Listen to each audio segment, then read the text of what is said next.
kabarnya? Pasti baik dong. Wah, kebetulan banget nih Sobat Umi, Nadia lagi main-main air nih. Kalau udah ketemu air rasanya seneng banget. Nih Sobat Umi, lihat deh, airnya jernih banget. Nah, siapa sih Sobat Umi yang nggak menganggap air ini penting untuk kehidupan kita? Pastinya penting kan? Setuju nggak? Kalau nggak ada air nih Sobat Umi, rasanya nggak bisa hidup ya, bener nggak? Tapi nih Sobat Umi, terkait dengan air, gimana dengan daerah lain tempat Sobat Umi kita tinggal yang air ini mengandung kadar kapur yang tinggi? Pastinya nggak baik kan buat kesehatan? Tapi tenang Sobat Umi, di Bumi Ke Satu pastinya selalu ada solusi dong. Solusi seperti apa dan dari Sobat Bumi kita yang mana? Makanya jangan kemana-mana ya, tetap di Bumi Ke Satu.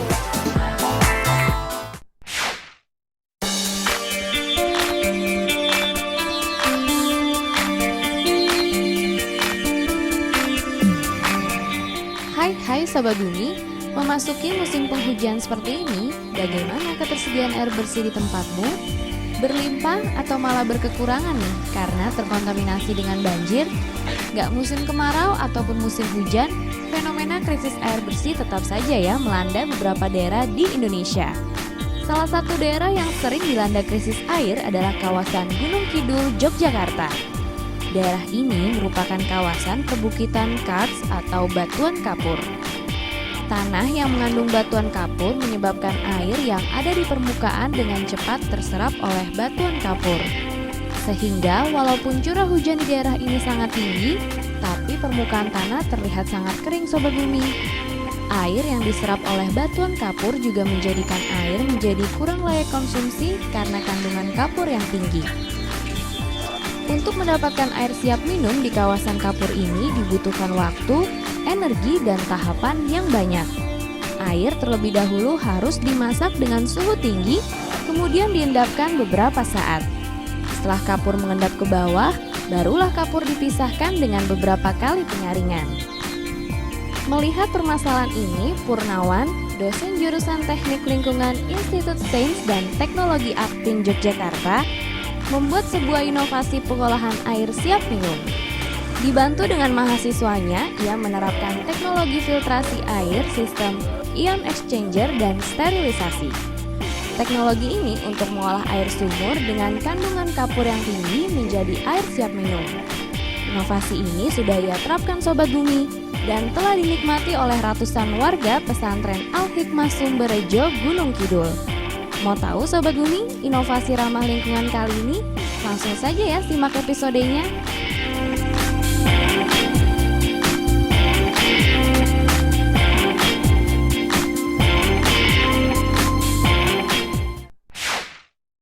Nah, Sobat Bumi yang melakukan proyek lingkungan kali ini itu adalah dosen dari Institut Sains dan Teknologi Akprin Yogyakarta. Beliau ini nih Sobat Bumi banyak membangun filtrasi air di daerah Yogyakarta. Dan kebetulan nih di episode kali ini proyek filtrasinya itu dilakukan di Gunung Kidul, Yogyakarta. Mau tahu tentang lebih jelasnya dari proyek filtrasi air ini? Kita lihat yuk obrolannya.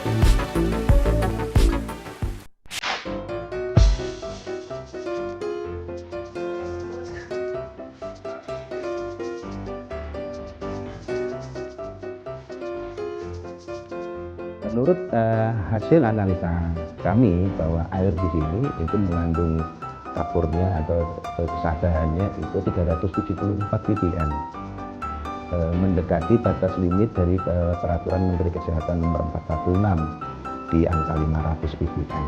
Dampak yang ditimbulkan selain secara estetik, tetapi juga dampak terhadap kesehatan. Ada yang kemudian masyarakat di sini gejala buang air kecilnya kesulitan, kemudian ada karena ada pengendapan kapur. Ya, memang teknologi filtrasi cukup banyak. Tergantung dari tujuan apa air itu akan diolah. Kalau kemudian air itu hanya suspended solid atau kotorannya saja yang mau dipisahkan, itu cukup menggunakan filtrasi biasa yang menggunakan sand filter. Tetapi karena tadi yang sudah kami sampaikan bahwa di sini itu karakteristiknya adalah kesadarannya tinggi, dengan cara filtrasi yang menggunakan sand filter biasa itu tidak akan mengurangi kadar kapurnya.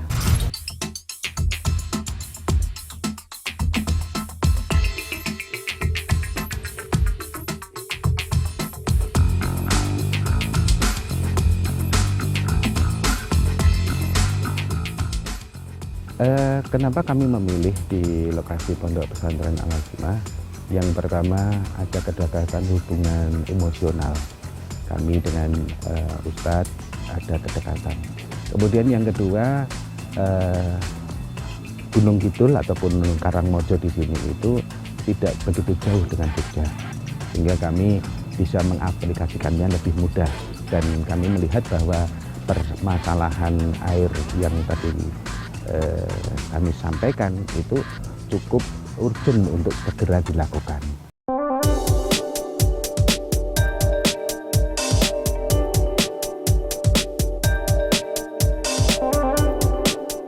Untuk kaitannya dengan energi, cukup efisien penggunaan sistem filtrasi ini, karena hitungannya jauh dibanding dengan secara konvensional.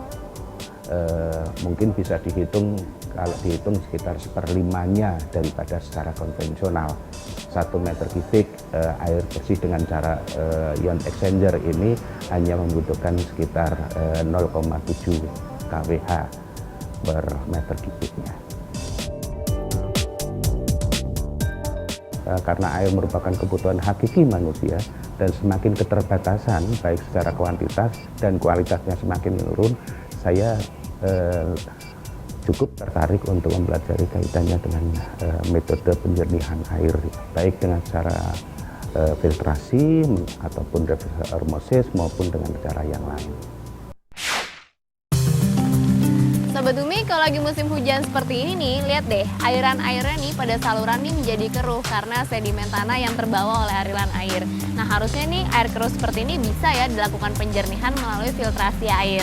Nah, kalau filtrasi air yang dilakukan Sobat Umi kita ini, itu ada beberapa tabung Sobat Umi, yang setiap tabungnya itu punya perlakuan berbeda-beda, dari awal sampai akhirnya air tersebut bisa diminum.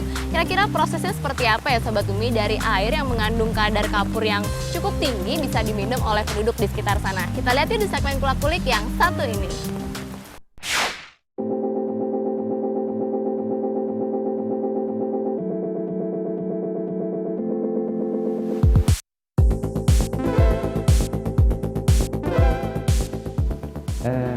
Pemurnian air ada beberapa sistem, diantaranya adalah sistem filtrasi, kemudian sistem reverse osmosis, dan yang ketiga adalah sistem ion exchanger.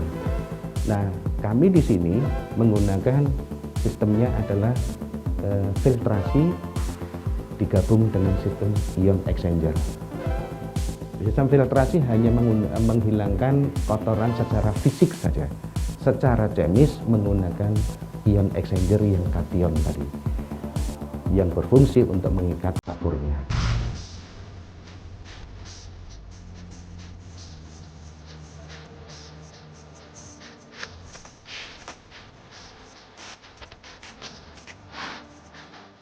Ya, tabung yang pertama berisi pasir silika. Fungsinya adalah untuk menghilangkan kotoran yang ada di dalam air.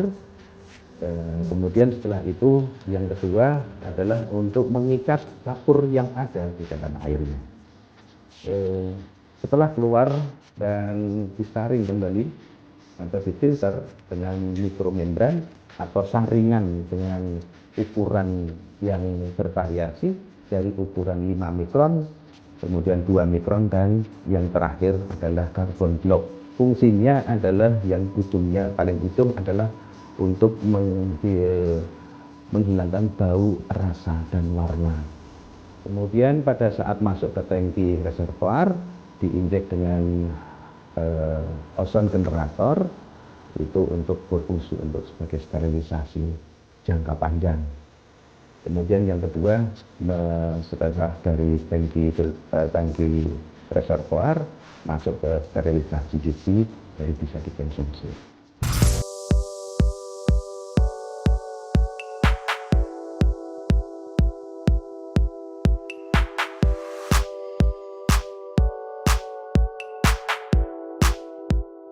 Oke, tadi Bapak Purnawan sudah menjelaskan bagaimana cara proses pengolahan air di Pondok Pesantren Al-Hikmah di Karangmojo. Kami di sini bertiga telah menyiapkan prototipe pengolahan air yang sama persis yang berada di Karangmojo, Gunung Kidul.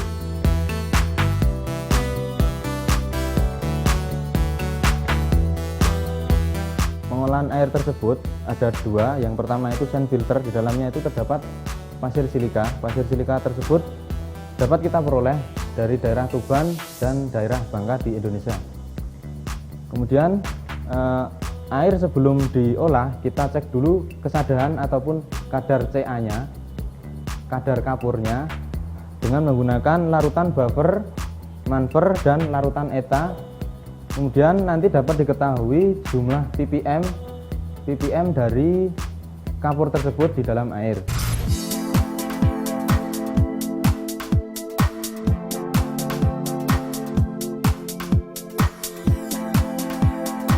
Air kotor ataupun air sumur dimasukkan pada bagian atas,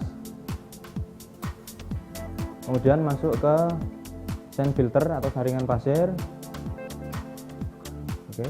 Kemudian keran di bagian bawah dibuka, kemudian ditampung di beker gelas.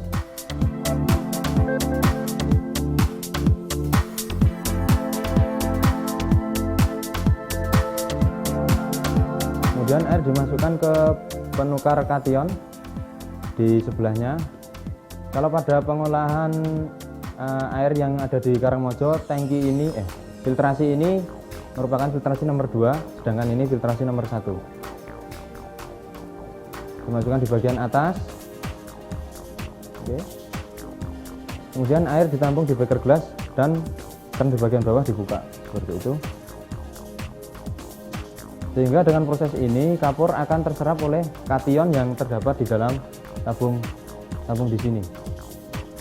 Nah, di sini kita sudah mendapatkan air hasil pengolahan dari penukar kation tersebut, sehingga nanti kesadaran ataupun kadar kapurnya dapat berkurang. Kemudian kita cek kadar kapurnya dengan cara seperti tadi yang sudah saya jelaskan. Oke, jadi dimasukkan ke tabung reaksi, kemudian dimasukkan ke botol reaksi seperti itu.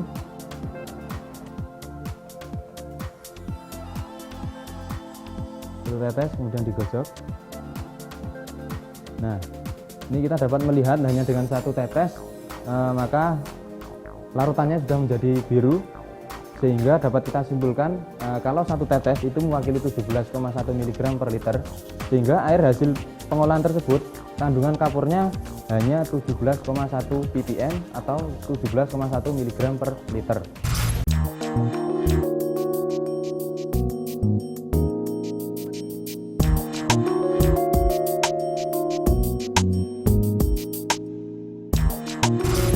Jadi tadi kita sudah mempraktekkan menggunakan filtrasi, itu kita dapat mengetahui bahwa terjadi penurunan yang signifikan, penurunan yang drastis dari 171 mg per liter menjadi 17,1 mg per liter kandungan kapurnya.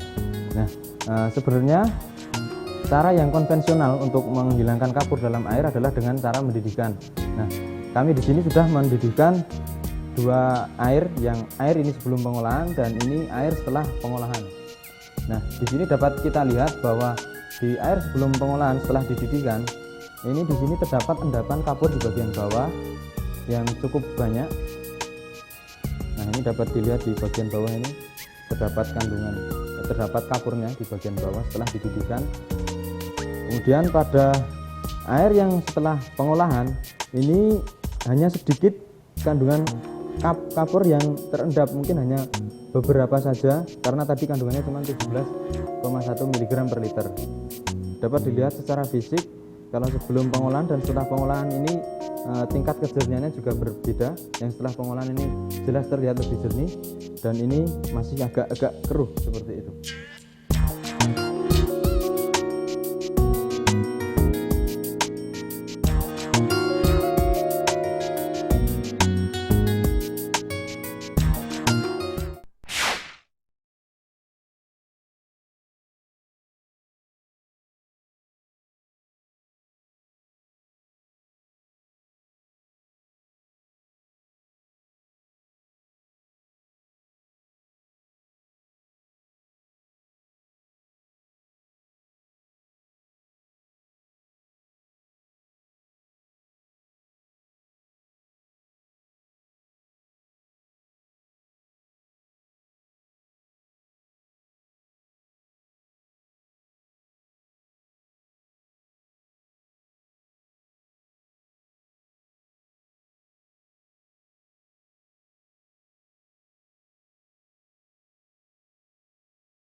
Ya, saya sangat setuju sekali kualitas air kita sangat tercemar ya, karena seperti beberapa puluh tahun yang lalu lah, kita flashback ke belakang itu sungai-sungai sewaktu saya kecil mungkin sungai-sungainya masih dalam, terus masih bisa kita lihat secara fisik mungkin masih bersih dari sampah, dari rumah tangga itu juga.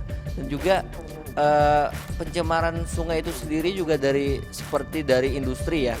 Industri langsung membuang limbah hasil dari pengelolaan mereka langsung dibuang ke sungai. Nah, itu sangat-sangat mencemari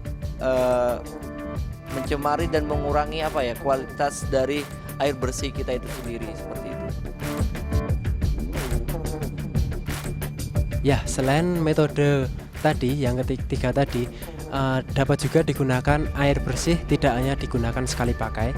Jadi air bersih bekas cucian sayur, terus bekas cucian piring itu juga bisa digunakan untuk menyiram tanaman lagi, ngapain lagi. Jadi air bersih yang kita gunakan itu tidak terbuang sia-sia hanya untuk sekali pakai. Oh, jadi sebenarnya pengolahan yang ada di Karangmojo itu kan tujuannya untuk air minum. Jadi untuk kebutuhan lainnya seperti untuk mandi ataupun untuk menyirami tanaman itu malah pengolahannya lebih simpel. Jadi tidak perlu sterilisasi bakteri patogen. Seperti yang sudah saya laksanakan bersama Pak Purnawan juga, penyediaan air bersih di sekitar bantaran Kalicode itu pengolahannya hanya difiltrasi menggunakan pasir dan karbon aktif, kemudian diberi desinfektan dengan menggunakan klorin, itu saja. Jadi tidak perlu menggunakan sterilisasi.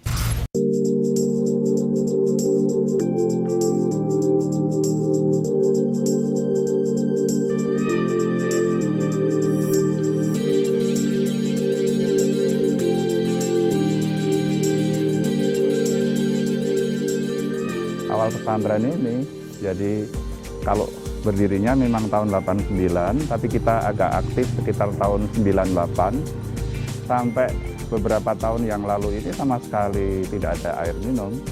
Artinya air minum itu ditangani sendiri oleh anak-anak dalam segala keterbatasan. Nah, jadinya beberapa hari yang lalu, beberapa tahun yang lalu, itu penuh dengan penyakit-penyakit yang diderita oleh santri-santri kami. Nah, kemudian alhamdulillah setelah melalui proses yang agak panjang, kami bisa bertemu dengan Pak Pur, dan dengan air yang selama ini ada, mesin yang selama ini, kami sangat tercukupi sekali.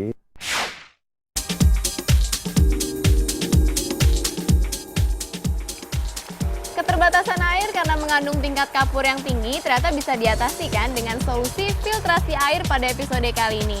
Mungkin nih buat Sobat Bumi lain yang tinggal di perkotaan yang terkadang sulit nih menerima akses air bersih untuk siap dikonsumsi, bisa nih menerapkan sistem filtrasi air pada episode kali ini.